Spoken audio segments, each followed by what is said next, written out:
I never wanted to live in an HOA community. The very concept made my skin crawl. A group of busybody neighbors with too much time on their hands dictating what I could do with my own property.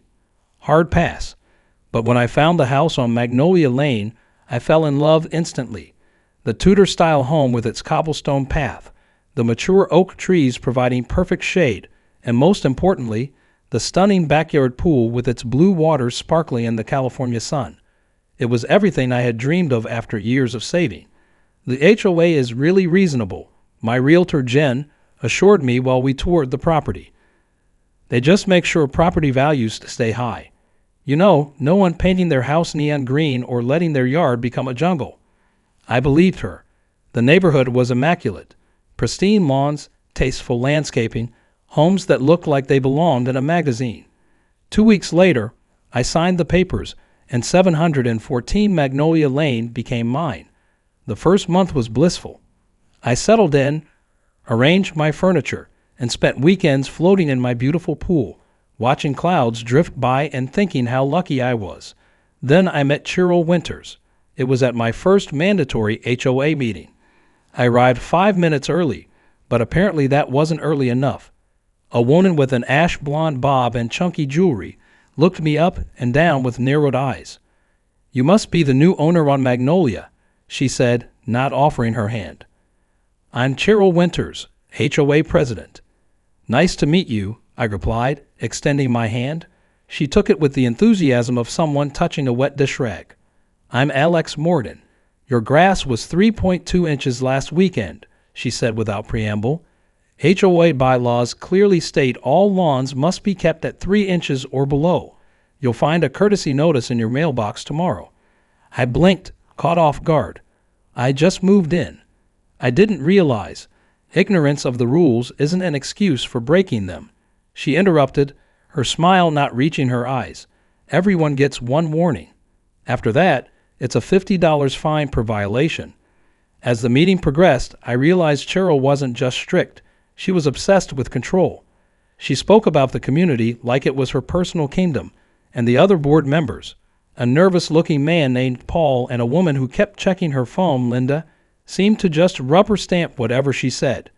The next day, true to her word, a bright yellow notice was waiting in my mailbox. Violation. Lawn height exceeds maximum allowable measurement. And so began my descent into HOA hell. The lawn height warning was just the beginning.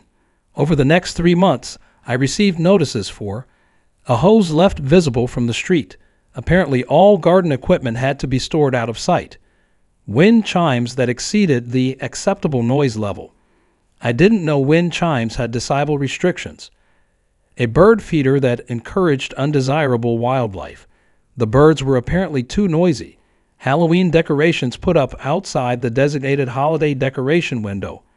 I was 2 days early. Each time, I adjusted and complied. I didn't want trouble. I just wanted to enjoy my home. But the breaking point came when I received a $150 fine for unauthorized modifications to the property exterior. My crime. I'd installed a small solar-powered fountain in my backyard, near my pool, which couldn't even be seen from the street. I called an emergency number listed on the HOA website and got Cheryl herself. "Mrs. Winters, this is Alex Morgan from Magnolia Lane. I received a fine for my fountain, but it's in my backyard, completely out of view from the street.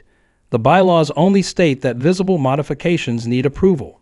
"Mr. Morgan," she replied, her voice dripping with condescension, "all water features require board approval, visible or not. It's in Section 7, Paragraph 3 of the extended bylaws." Extended bylaws? I was only given the standard bylaws when I moved in. The extended bylaws are available upon request. You should have requested them. My blood pressure was rising. How could I request something I didn't know existed? "That's not the HOA's problem, Mr. Morgan. The fine stands, and I'll need you to remove the fountain by Friday." I took a deep breath. "May I apply for retroactive approval?" Applications are reviewed quarterly. The next review is in 2 months. The fountain must be removed until then, and the application fee is $75, non-refundable.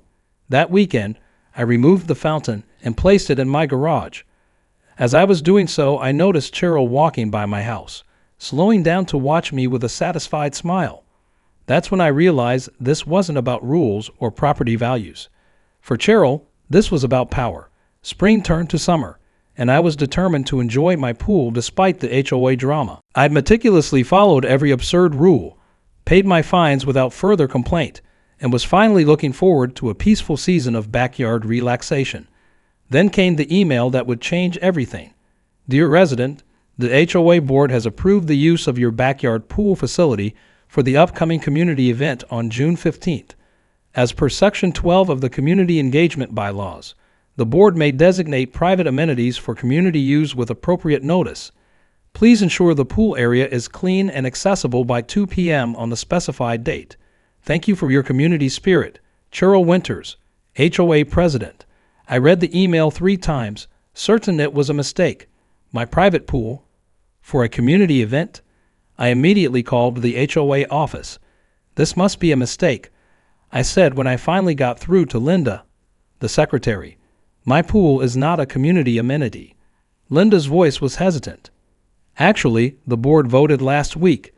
There's a provision that allows for temporary use of private amenities for special community events with proper notice.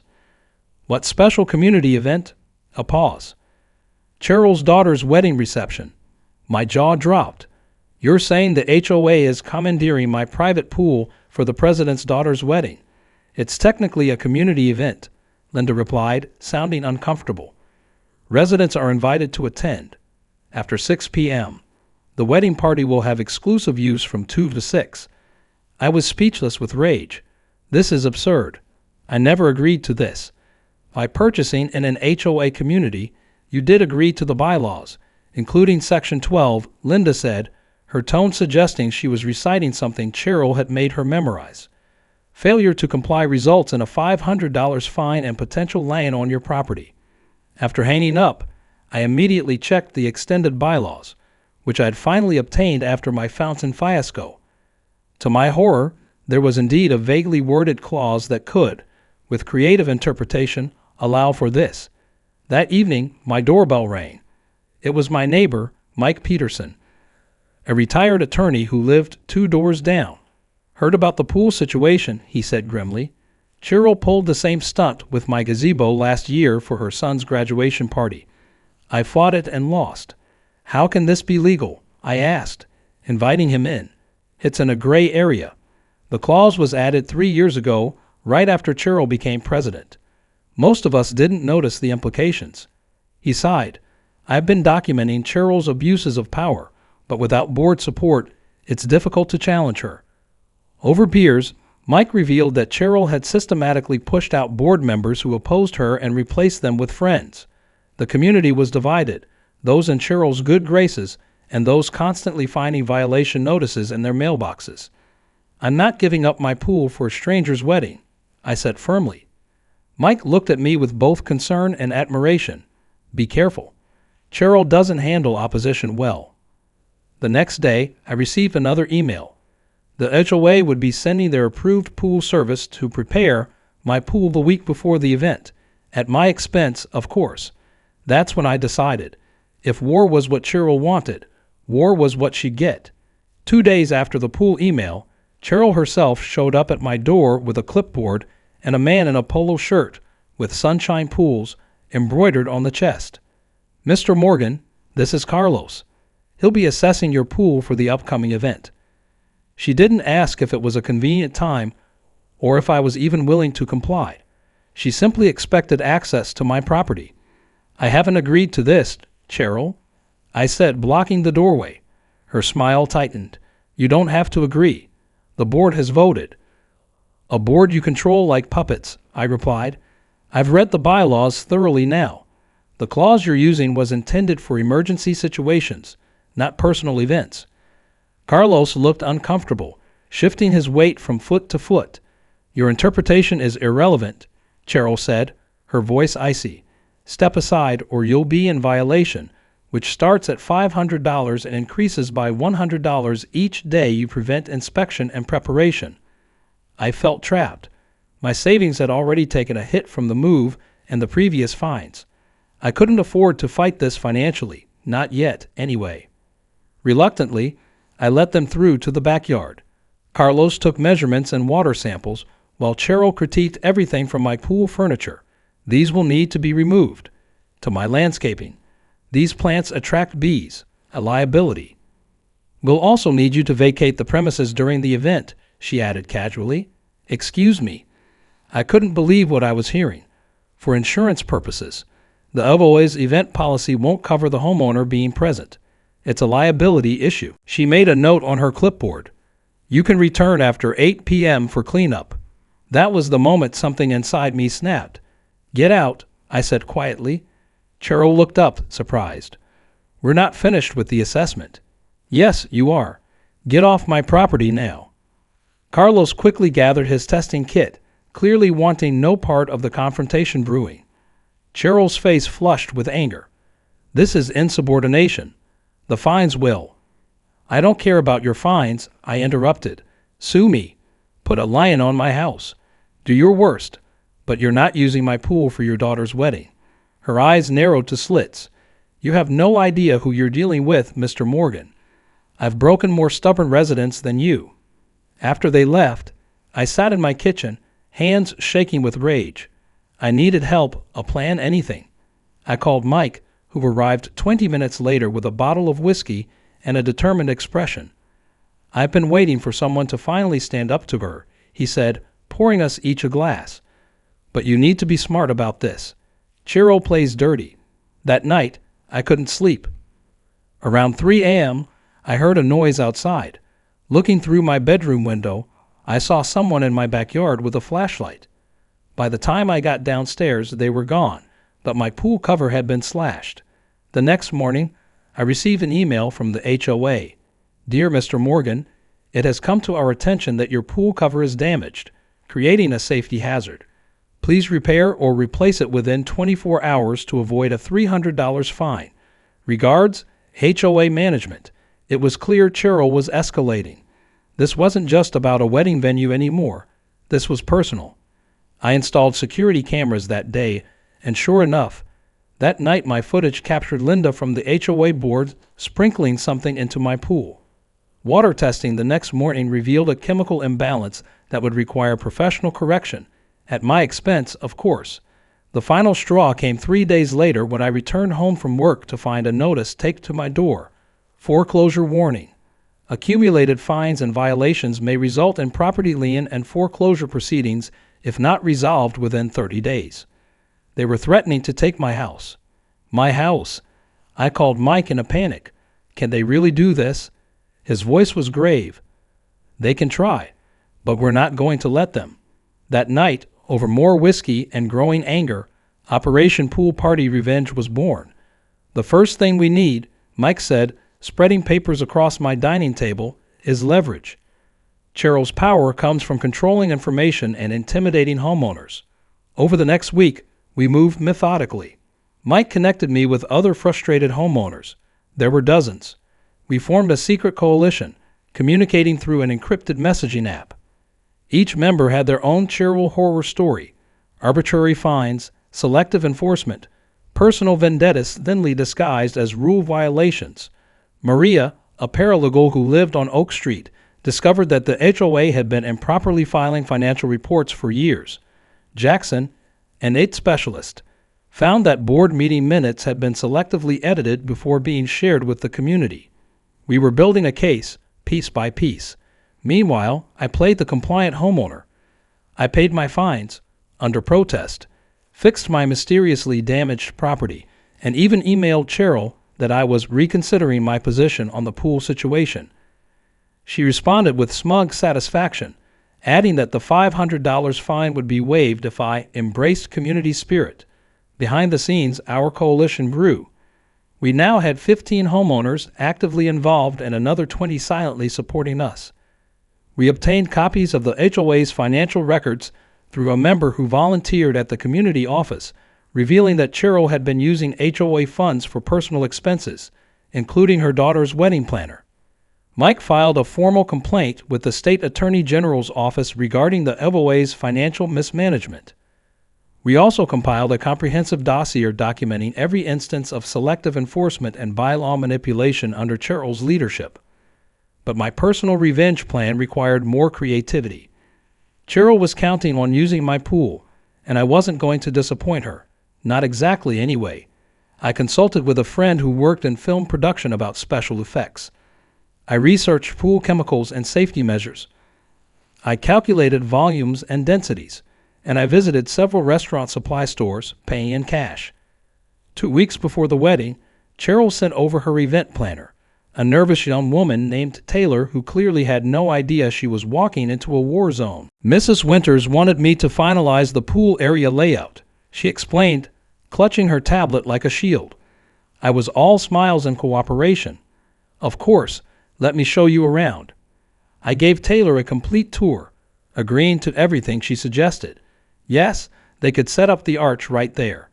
Yes, the caterers could use my kitchen as a staging area. Yes, the string quartet could set up by the rose bushes. You're being so helpful, Taylor said, visibly relieved. Mrs. Winters said you might be difficult. I smiled. I've had a change of heart. It's a wedding after all. A once-in-a-lifetime event should be perfect. After Taylor left, I called an emergency meeting of our coalition. It's time to move forward with all plans, I told them, especially Operation Blue Gelatin. Mike looked concerned. Are you sure about this part? It's risky. Cheryl violated my property, my privacy, and threatened my home, I replied firmly. She's getting exactly what she deserves. The week before the wedding, strange packages began arriving at my house. Industrial quantities of unflavored gelatin, food-grade blue dye, special pumps and filters, and one very specific piece of equipment that had been particularly difficult to acquire, a commercial-grade water temperature regulator. The night before the wedding, I put the final phase of my plan into motion. When Cheryl's daughter walked down the aisle toward my pool the next day, she would indeed have a stunning blue backdrop for her photos, just not the kind she was expecting. The morning of the wedding dawned bright and clear, perfect weather for an outdoor celebration. At precisely 8 a.m., my doorbell rang. It was Cheryl, dressed in an expensive-looking pantsuit, her hair freshly styled. We'll be setting up shortly, she announced, barely acknowledging my greeting. The wedding coordinator will arrive at 9, followed by the decorators. The ceremony begins at 2, followed by photos, then the reception. You need to be gone by 11 at the latest. I smiled pleasantly. Of course, I've already arranged to be out for the day. Cheryl seemed taken aback by my cooperation but quickly recovered. Well, good. I'm glad you finally came to your senses. She peered past me, trying to get a glimpse of the backyard. Is the pool area ready? Oh, yes, I replied truthfully. Everything is prepared. She left with a suspicious backwards glance, clearly wondering why I'd surrendered so easily. Little did she know that I'd been up all night executing my plan with military precision. At 9 a.m., I welcomed Taylor and her team of decorators, gave them access to the backyard, and then made myself scarce, but not before activating the hidden cameras I'd installed to capture every moment. I drove to Mike's house, where several coalition members had gathered to watch the live feed. The decorators worked efficiently, setting up chairs, arranging flowers, and stringing lights around my patio. They seemed confused about why they couldn't access the pool itself, which I had covered with a new heavy-duty pool cover, but Taylor assumed it was for safety until the event actually began. At noon, Cheryl returned with her husband and the bride-to-be, Madison, a young woman who looked like a younger clone of her mother. They headed straight for the backyard. Here we go, I whispered as we huddled around Mike's laptop. On screen, Cheryl marched toward the pool, Taylor trailing anxiously behind her. Madison and her father followed, the bride already in hair and makeup, though not yet in her dress. Why is the pool covered? Cheryl demanded. The photos are supposed to feature the water. The invitation specifically mentioned a poolside ceremony. Taylor looked flustered. I thought, for safety. Well, uncover it, now. Cheryl snapped. 2 workers hurried to remove the pool cover, struggling a bit with its weight. As the cover peeled back, there was a moment of confused silence. Instead of crystal clear blue water, my pool was filled with a semi-solid, vibrant blue mass that gently jiggled when exposed to air. What? What is this? Cheryl's voice rose to a screech. I had filled my entire pool with blue gelatin. Not the kind you'd eat. This was a special effects variety, completely non-toxic and environmentally safe, but very convincing. The surface had the perfect amount of jiggle, and the color matched the original pool water exactly. Madison burst into tears. Mom, what happened to the pool? Cheryl's face went through a fascinating range of emotions: confusion, disbelief, and then pure, unfiltered rage. She whipped out her phone and dialed my number. I declined the call and sent a text instead. Is there a problem with the pool? The water looks blue to me, just like you wanted. On screen, Cheryl was now screaming at Taylor, who looked completely bewildered. The poor wedding coordinator kept insisting she had nothing to do with the pool's current state. Cheryl stormed into my house, a clear violation of my property rights that our hidden cameras captured perfectly, and searched for me, finding only an envelope on the kitchen counter addressed to the wedding party. Back at Mike's house, we watched as she tore it open and read the note I'd left. Dear Cheryl, I hope you enjoy the special pool preparation I've arranged for Madison's big day. Since you insisted on using my private property for your event, I've taken the liberty of ensuring it's a truly memorable setting. The gelatin is completely safe, though I wouldn't recommend swimming in it. By the way, all modifications to private property must be approved by the HOA Board. Extended Bylaws, Section 7, Paragraph 3. I submitted my application for temporary artistic water feature modification last month. Strange that it wasn't processed in time. Congratulations to the happy couple. Alex Morgan P.S. The security cameras are recording everything. Any damage to my property will be fully documented. The look on Cheryl's face was priceless. She crumpled the note, threw it on the ground, littering, a violation of HOA rules, and stormed back outside to the increasingly chaotic scene. The wedding party was in full panic mode. Madison was sobbing dramatically. Her fiancé had arrived and was staring at the gelatin pool in disbelief. Guests were starting to show up, confusion evident on their faces. We need to postpone, Madison's fiancé was saying reasonably. Absolutely not, Cheryl shouted. We've paid deposits. People have traveled. This wedding is happening today. What followed was 2 hours of frantic rearrangement as they tried to salvage the ceremony. The decorators were instructed to place potted plants around the pool's edge to hide as much of the blue gelatin as possible. The photographer looked physically pained as he tried to find angles that wouldn't showcase what was obviously not water. At 2 p.m., the ceremony proceeded, with guests stealing bewildered glances at the jiggling blue mass in the background. Every time someone walked heavily near the pool's edge, the gelatin would wobble noticeably, causing stifled giggles from the audience. By 4 p.m., the ceremony was over, and the reception was in awkward progress. That's when I made my grand entrance, dressed nicely as if returning from a day out.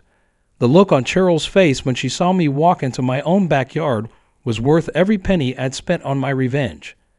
You, Cheryl hissed when she spotted me. She marched over, her face contorted with rage. You've ruined my daughter's wedding. I'll sue you for every penny you have. I maintained a calm smile. For what exactly? Modifying my own pool on my own property.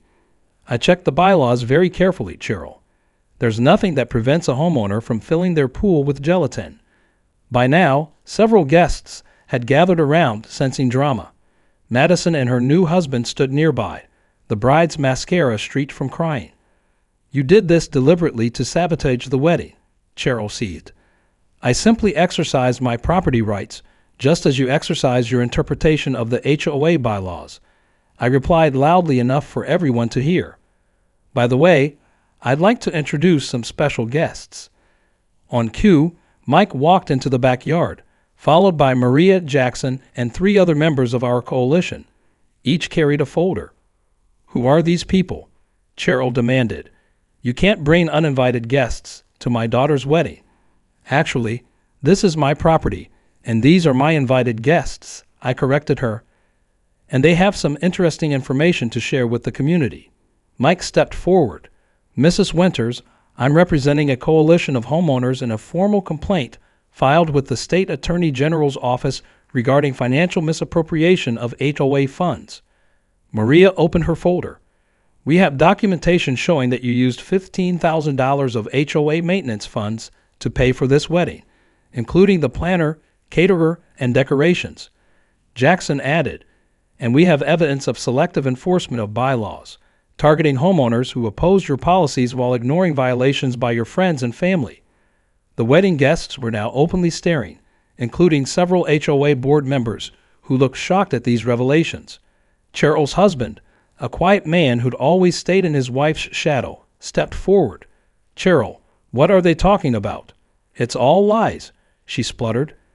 They're just angry because they can't follow simple rules. I pulled out my phone and played a video, security footage showing Linda tampering with my pool days earlier. Is this following rules, Cheryl? Sending your board secretary to vandalize my property. Linda, who was among the guests, turned pale. You told me to check the water quality.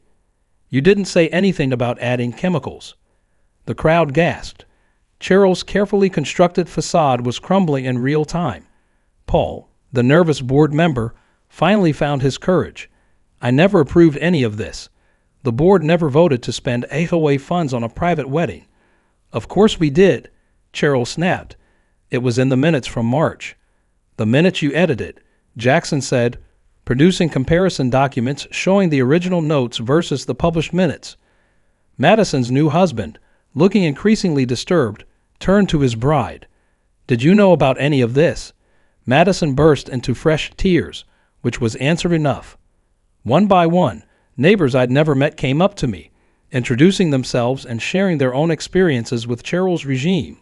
A picture emerged of years of tyranny, with homeowners too intimidated to speak up individually. The wedding party disintegrated as guests began to leave, murmuring about the scandal. The caterers looked confused about whether to continue serving food. The band stopped playing. In a last desperate move, Cheryl turned to the remaining crowd. This man, she pointed at me, deliberately sabotaged a wedding. What kind of monster does that? He should be expelled from the community. An older woman I didn't recognize stepped forward. The real question, Cheryl, is what kind of HOA president commandeers someone's private property for her daughter's wedding? That's not what we elected you for. Murmurs of agreement rippled through the crowd. I moved for an emergency board meeting, Paul said suddenly, finding his spine at last, to discuss the allegations and consider a vote of no confidence in the current president. I second, said another board member who had been silent until now. Cheryl looked around wildly, seeing support evaporating by the second. This meeting is not properly noticed. It's against the bylaws. Actually, Mike said smoothly, Section 14 allows for emergency meetings in cases of suspected malfeasance. We have more than met that threshold today. As Cheryl continued to protest, her carefully constructed kingdom was collapsing around her. Neighbors were openly talking about voting her out. Board members were distancing themselves. Even her own family looked at her with new suspicious eyes. And through it all, my pool of blue gelatin jiggled gently in the background, a wobbly monument to sweet revenge. In the weeks following what the neighborhood came to call the Jello wedding disaster, Sunny Pines underwent a transformation.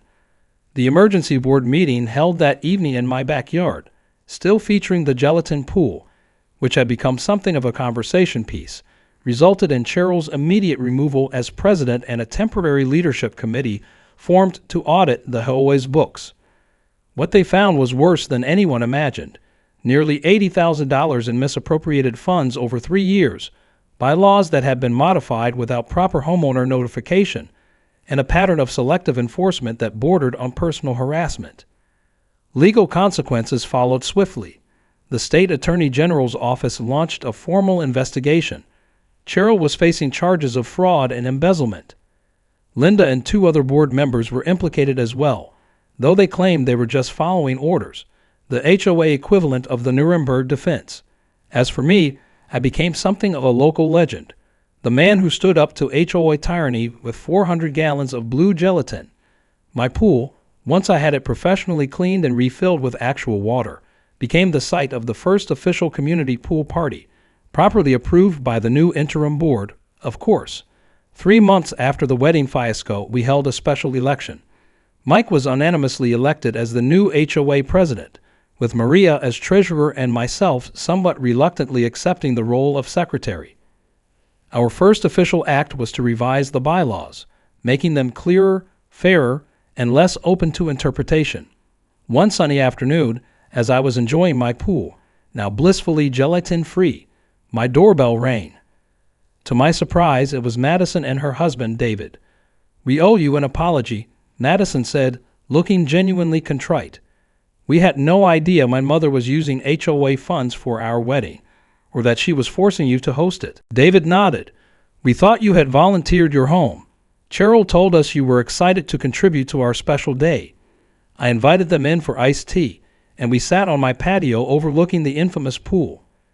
Madison explained that she and David had moved out of Sunny Pines, partly to distance themselves from the scandal, and partly because they couldn't afford to stay after returning all the wedding gifts once the truth came out. "The worst part," Madison admitted, "is that I knew something wasn't right with how my mother ran the HOA, the way she talked about troublemakers and teaching people lessons. I just never stood up to her. Few people did," I acknowledged. "She created a culture of fear." Before they left, David handed me an envelope. Inside was a check covering all the fines I paid, plus the cost of pool cleaning. "It's the least we could do," he said, "and for what it's worth, the blue gelatin actually looked pretty cool in the wedding photos." Cheryl and her husband moved away shortly after she pleaded guilty to reduced charges. Part of her plea deal included full restitution to the HOA and a ban from serving on any community board in the future. I heard they downsized to a condo, one without an HOA. The most surprising epilogue came 6 months later. Our coalition's actions at Sunny Pines inspired homeowners in neighboring communities. A county-wide HOA reform group formed, pushing for legislation to provide greater oversight of homeowners associations and protect individual property rights. I was asked to testify before the state legislature about my experience, blue gelatin pool and all. The HOA Accountability Act passed the following year, establishing clear guidelines for HOA governance, financial transparency, and limitations on enforcement powers. They didn't name it after me, though several legislators jokingly referred to it as the Jello pool law during debates. As for my home on Magnolia Lane, I still live there, still enjoy my pool, and still serve on the board, though I'm considering stepping down soon to let new voices take over. The HOA still exists, but now it focuses on actually serving the community rather than controlling it. My fountain is back, joined by a small plaque that reads, "In honor of standing up to tyranny, one gelatin crystal at a time." Sometimes on quiet evenings, as I float at my pool watching the sunset, I think about how easily things could have gone differently. If I had just given in, if I hadn't found allies, if I hadn't been pushed to my breaking point. I've learned that sometimes the most important act of resistance isn't grand or dramatic. Sometimes it's just refusing to let someone else claim what's rightfully yours, even if that means filling your pool with 400 gallons of wobbly blue gelatin. And if there's one lesson I hope people take from my story, it's this: never underestimate a homeowner with access to bulk food supplies and a profound sense of justice. The end.